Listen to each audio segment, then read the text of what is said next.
মুখ্যমন্ত্রী হিসেবে গতকাল শপথ নিয়েছেন শুভেন্দু অধিকারী। তারপর দিনভর কর্মব্যস্ততা। কাল রাতেই কাঁথি শান্তিকুঞ্জের বাড়িতে ফেরেন মুখ্যমন্ত্রী।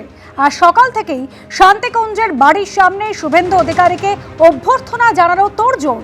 কর্মী সমর্থক থেকে শুরু করে স্থানীয়রা ভিড় জমিয়েছেন শান্তিকুঞ্জের বাইরে।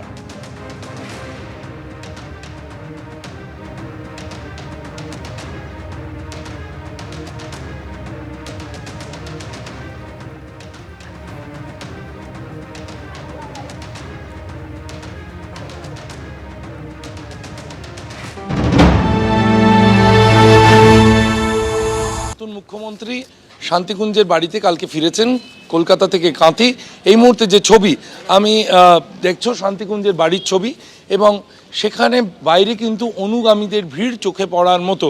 গতকালকে রাতে তিনি যখন কলকাতা থেকে কাঁথি আসছিলেন, যে ছবি একটু আগেই আমরা তুলে ধরলাম, দেখলাম আমরা রানীহাটি, পাঁচলা, উলুবেড়িয়া, কোলাঘাট বিভিন্ন জায়গায় অনুগামীরা তারা তাকে ঘিরে উচ্ছ্বাস, আবেগ, এবং কোথাও তাকে মালা পরাতে লোকের ভিড়। হনুমান মন্দিরের রানীহাটিতে পুজো দিতে নামলেন শুভেন্দু অধিকারী। কোথাও আবার একেবারে মঞ্চ অবধি তাকে যেতে হলো রাত্রির 11টার পর। 12টার সময় মধ্যরাতে মহিলাদের ভিড় রাস্তায় মালা পরানোর জন্য। আজকেও বিভিন্ন এলাকা থেকে মানুষরা এসেছেন। আমি কথা বলবো, কোথা থেকে এসছেন? শালবনী জঙ্গলমহল।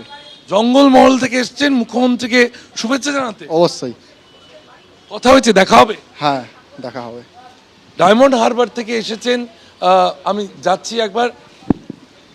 আজ ডায়মন্ড হারবার থেকে আপনি এখানে এসেছেন শুধুই দেখা করার জন্য, না নতুন করে? না, কোনো বিষয়বস্তু নয়, শুধুমাত্র দেখা করার জন্য এসে শুভেচ্ছা বিনিময় করতে এসেছি। কারণ উনি অনেক পরিশ্রম করেছেন, এখন সেইভাবে আলোচনা করার মতো সময় নয়। কারণ নতুন মুখ্যমন্ত্রীর দায়িত্ব নিয়েছেন, প্রচুর চাপ। বাংলাকে ভারতবর্ষের শ্রেষ্ঠত্বের আসন দখল করার লক্ষ্যে উনি কাজ করবেন, এই আস্থা, অগাধ বিশ্বাস, ভরসা আমাদের আছে। তাই এখন কোনো আলোচনা নয়, শুধুমাত্র দেখা করা।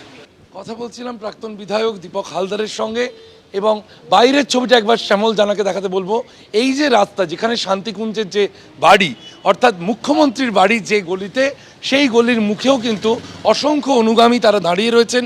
নিরাপত্তার কারণে এই গলিতে ঢুকতে দেওয়ার সময় কিন্তু ভিড় করা বারণ। আমি সরাসরি চলে যাব সেই মানুষদের কাছে যারা দীর্ঘক্ষণ জড়ো হয়ে রয়েছেন সেখানে। কোথা থেকে এসছেন আপনারা? নন্দকুমার ব্লক থেকে এসেছি। কুমার ব্লক থেকে কখন এসেছেন? আমরা সকাল 7টা নাগাদ পৌঁছে গেছি এখানে। 7টা নাগাদ। কথা হয়েছে কারোর সঙ্গে? দেখা হবে মুখ্যমন্ত্রী? কিছু কথা হয়নি, কিন্তু আমরা নতুন মুখ্যমন্ত্রী শুভেন্দুবাবুকে শুভেচ্ছা এবং প্রণাম জানাবো বলে এসেছি। বিভিন্ন জায়গা থেকে মানুষ আসছেন, কেউ ডোমকল থেকে এসেছেন, কেউ ডায়মন্ড হারবার থেকে এসেছেন, এবং অনেকে নন্দকুমার থেকে এসেছেন। পূর্ব মেদিনীপুরের বিভিন্ন প্রান্তের মানুষ তারা তো আসছেনই, হাতে ফুল নিয়ে তারা জড়ো হয়েছেন কাঁথিতে শান্তিকুঞ্জের অনতি দূরে।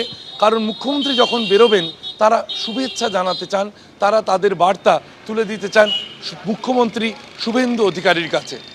এবিপি আনন্দ, এগিয়ে থাকে, এগিয়ে রাখে।